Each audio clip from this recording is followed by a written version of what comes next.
Assalamualaikum warahmatullahi wabarakatuh, sahabat Airmovie. Melanjutkan dari episode sebelumnya, hari itu terlihat Bayindir dan Hussein tengah dalam perjalanan dengan mengikat sebatang ranting di belakang kudanya untuk menghapus jejak mereka.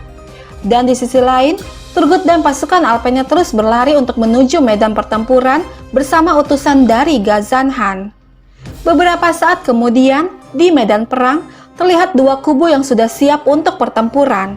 Konur berkata, "Beim, seperti yang kau perintahkan, Boran telah mengambil posisi dengan pemanah Alpen sebelum Nokres Naiman." Di sisi lain, Kam berkata kepada Naiman, "Dia memimpin pasukan di markas. Dia akan menyebabkan pertumpahan darah di negeri ini saat Osman mati." Kemudian dengan melemparkan tombak sebagai titik tengah, Osman dan Naiman saling maju untuk berhadapan. Naiman berkata, "Apakah kau siap, Osman?" Dan Osman menjawab, "Aku siap. Aku telah menunggu saat ini untuk waktu yang lama." Lalu Naiman bertanya, "Apakah kau memperingatkan Belersmu? Mereka akan bertekuk lutut saat kau mati." Dan Osman mengatakan, "Jika apa yang kau katakan terjadi, maka mereka semua akan melakukan itu. Tetapi ketika aku mengambil kepalamu, apakah para Nokres semua akan meninggalkan tanah ini?" Dan Naiman menjawab, "Meskipun tidak mungkin bagimu untuk mengalahkanku, mereka akan pergi." Lalu Osman mengatakan, "Ya, mereka akan pergi. Mereka akan pergi. Tapi para Nokresmu yang kau sebut kompeten tidak punya kesempatan melawan Alpenku." Dan Naiman mengatakan, "Para Nokres di belakangku bahkan tidak melihat negara selama bertahun-tahun. Nokresku lahir di padang rumput. Mereka terbakar di padang pasir dan memudar di danau. Mereka mengalahkan banyak dalam pertempuran. Mereka menjadi lebih tangguh. Kamu tidak terbuat dari baja." Lalu Osman berkata, "Para Nokres yang kamu sebut baja, kami selalu mengalahkan mereka. Jangan khawatir, Alpenku akan selalu mengalahkan Nokresmu." Dan Naiman mengatakan, "Kalau begitu, Alpenmu dan Nokresku akan bertarung lebih dulu. Mari kita panaskan lapangan sebentar sebelum kita. Ambil 3 Alpen milikmu." Seketika Osman bertanya, "Apa itu? Apakah kamu takut mati? Kenapa kamu tidak menghadapiku?"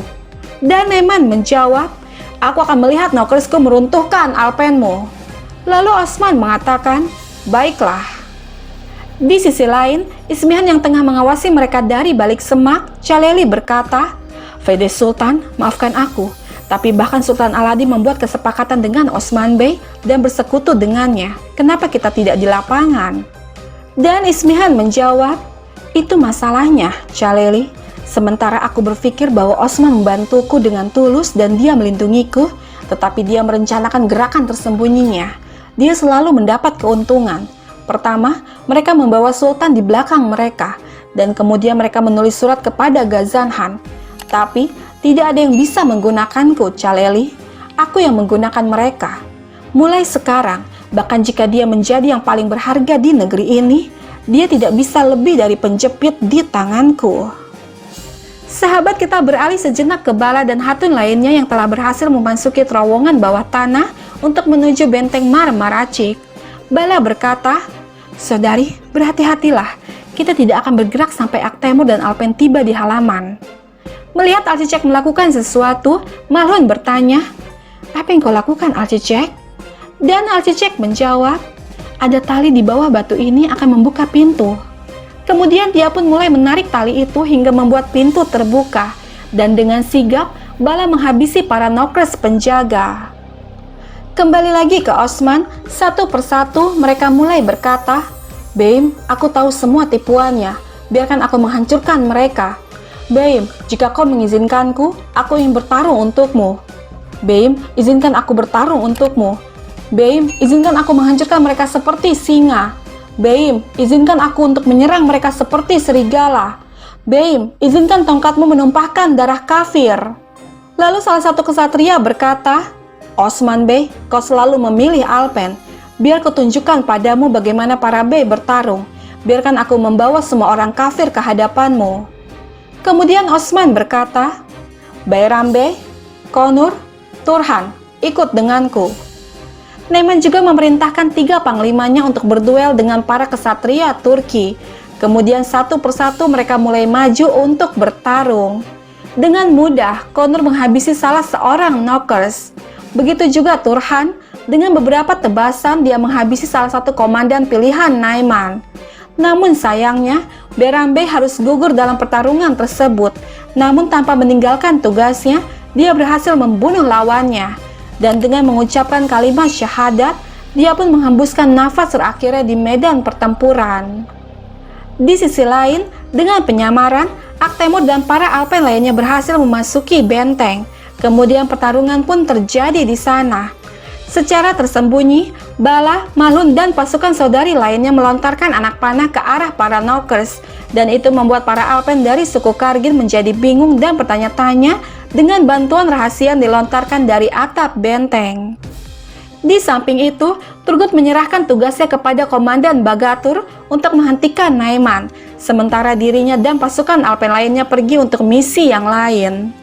Pertarungan masih berlanjut di dalam benteng Marmaracik.